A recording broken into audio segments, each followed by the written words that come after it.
উত্তরবঙ্গে আওয়ামী লীগের নেতাকর্মীরা পালাচ্ছেন। উত্তরবঙ্গে আওয়ামী লীগের নেতাকর্মীরা বাড়ি থেকে পালিয়ে যাচ্ছেন। রাজশাহী ও রংপুর বিভাগের বিভিন্ন জেলায় খুব বিক্ষুব্ধ জনতা আওয়ামী লীগের কয়েকজন নেতার বাড়িতে হামলা করায় অনেকেই ভয়ে আত্মগোপনে চলে গেছেন। রাজশাহী, নাটোর, লালমনিরহাট, নীলফামারীতে কয়েকটি জায়গায় আওয়ামী লীগ সমর্থক ইউনিয়ন পরিষদ ও উপজেলা পরিষদের চেয়ারম্যান সদস্যদের স্থানীয় জনতা ধাওয়া দিলে তারা পালিয়ে যায়। এরপর আর তাদের প্রকাশ্যে দেখা যায়নি।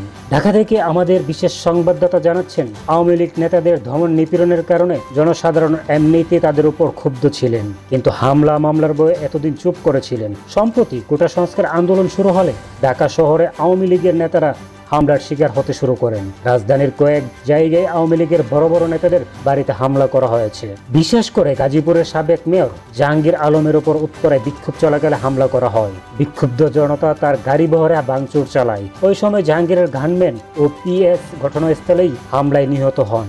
এছাড়া পুরনো ঢাকায় হাজী সেলিমের বাড়িতে হামলা করা হয়। জাহাঙ্গীর কবির নানক ও বাহাউদ্দিন নাসিমের বাড়িতেও হামলার তথ্য পাওয়া গেছে।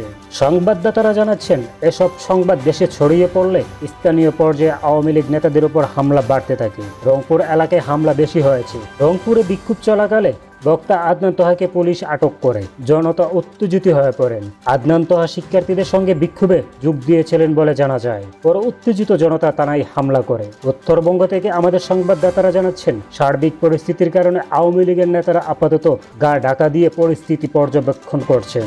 সীমান্তবর্তী জেলার অনেকেই ভারতে চলে গেছেন বলেও জানা গেছে।